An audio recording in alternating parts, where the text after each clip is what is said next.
Before my MBA, I was working in consulting. I have a master's degree in mechanical engineering, and then went into a consulting firm and mostly worked on technical consulting. So everything around operations and supply chain management. And I would say within consulting, it's somewhat of a standard career path to then after a few years be able to do a PhD or an MBA. So I opted for the MBA option. And then last year, September, moved to Paris and started my MBA journey. So for me, I had my engineering background, but then while working in the consulting environment, the more projects I did, the more it became obvious to me that often the maybe managers or firms are not too interested in the details of maybe a technical solution. Often the questions would be around business KPIs. So how quickly will my cost of non-quality be away, or how quickly will I feel this initiative that you implement, this improvement initiative on my P&L? How does this reduce my bottom line? Does it increase reduce my cost of goods sold? So it was mostly around business metrics, which I felt, okay, that's something I then maybe learned quickly on the job. Everything around depreciation as well for machinery. But I felt I needed to actually learn the let's say the theory behind it. So that was something I felt that I was missing in my knowledge portfolio. And that's why that was one of the reasons I wanted to go to do an MBA, to actually really learn about business, since I hadn't had any accounting classes, finance classes, statistics, all that stuff was missing. The second reason was that I think there's no option to look into a different industry while you're working full-time without any strings attached. So now, right now I'm doing an internship at a firm, and I have the opportunity to really look into a new industry, a new company as well. And at the end of the day, I can decide, well, I like this industry, I like this company, or I can say, well, it was a nice experiment. I don't like this industry at all, but then I can also shift gears and go into a different direction. So I think having that opportunity after 5-6 years of working is something unique, and something that the MBA can offer. I think having studied engineering, I would say at least from a numbers and maths and logic perspective, those are things you learn, or you learn a lot in an engineering school. So at least everything from solving equations or understanding maybe portfolio theories in finance is something that from a mathematical perspective was rather easy for me.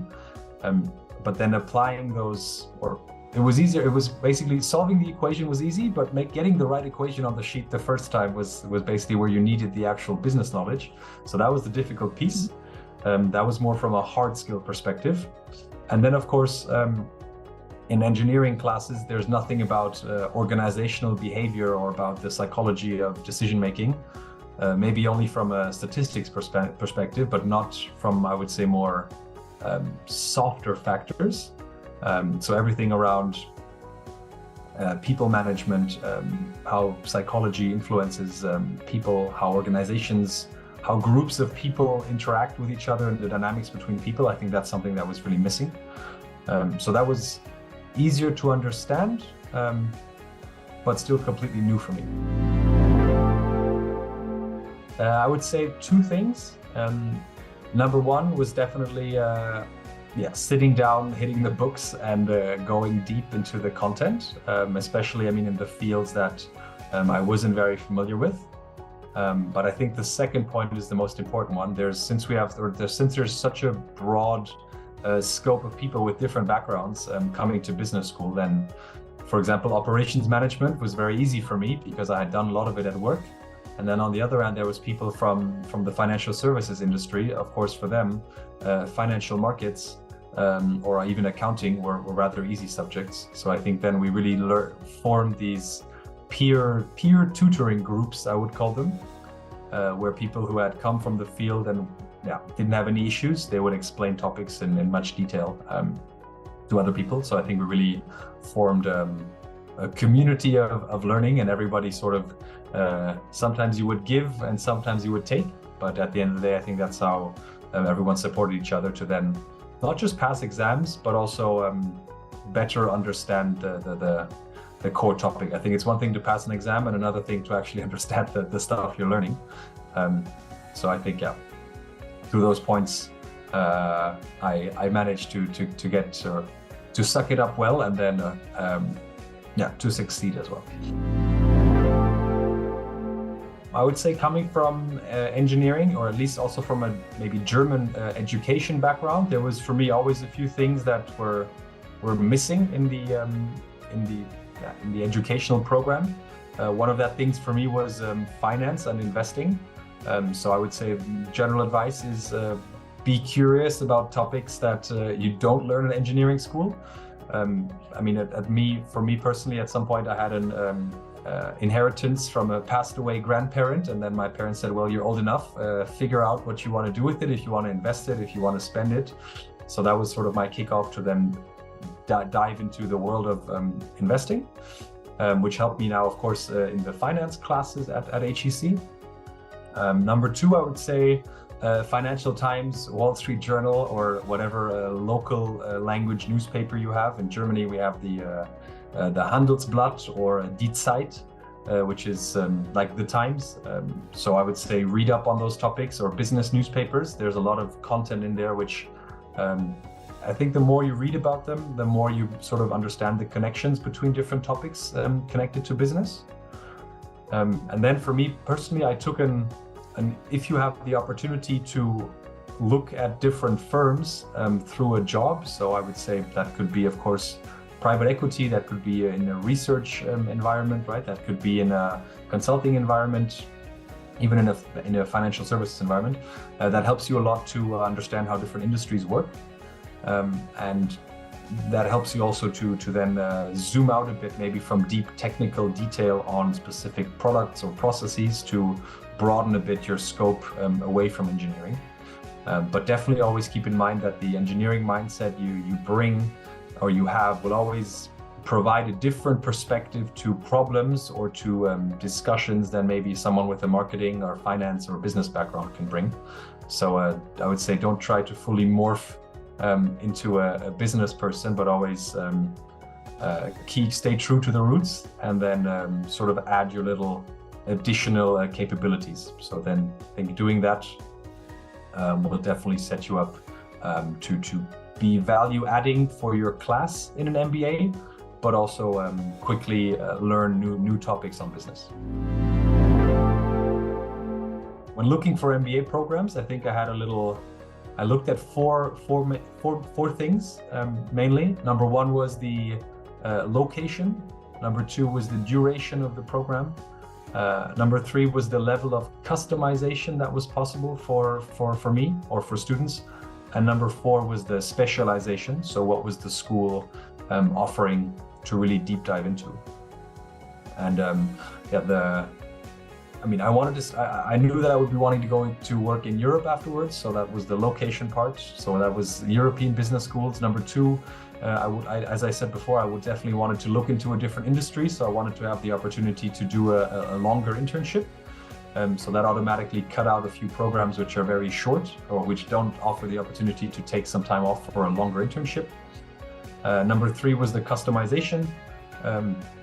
At HEC, you can go more deep diving into specific contents, or you can choose lots of different electives. You can move electives around and front load them and back load them in order to free up more space. There's entrepreneurial stuff you can do. So there's really you can really tailor your learning experience, which I liked. And the fourth one is that I think all business schools in Europe, they always offer the same 5 specializations. It's always about, there's always general management, there's always finance, there's always marketing, strategy, and I think entrepreneurship. And HEC has 2 more. They have one on data and AI, and another one on sustainability and innovation. And that was something that also drew me towards HEC, because I really wanted to take the one on sustainability and innovation, which I now also chose.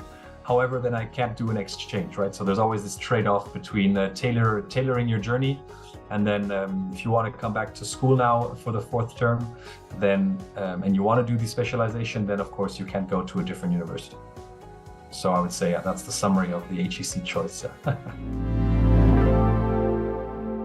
Or all the business schools in Europe, I mean, they have I think they call it class profile from the previous years. So at least I would say the number of nationalities and the number of, or the percentage of international people in the class, that was definitely clear.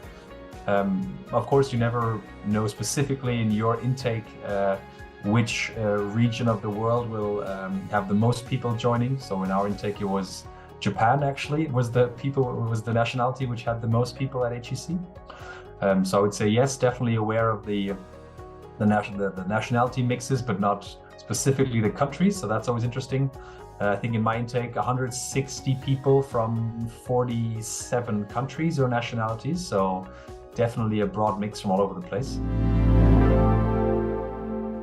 I would say if you're looking to go for a school which is not heavily specialized on a specific industry, but you're not maybe fully sure you want to go into finance or you want to definitely go into consulting, looking at the employment records of HEC, there's a broader base of where people go afterwards. So I think that's a big bonus. If you want to live in Paris, it's very close. I think that's a lot of people from abroad. Only 10% of students are from Europe. So if you want to have a big mix of different people also outside of Europe, me coming from Europe, it was also nice. It was nice that I don't have visa struggles, but to also engage with people from all over the world. I would say that's an additional add-on.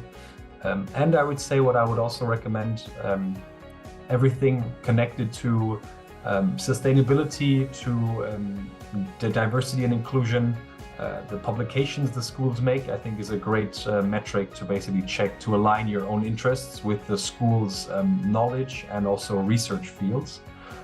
So that's also something that for me went to HEC. And the last one, I would say the campus. It's a bit, it's in the forest, it's quiet. It's really a little learning space. You're everywhere. There's trees everywhere. You have a gym. There's huge. I would say the campus. The food is amazing. So I think definitely if you're considering, they offer lots of campus tours. Back then I couldn't go because it was COVID and the school was locked down. But now if I would do it again, I would definitely take the time to come by and check out the campus and talk to people.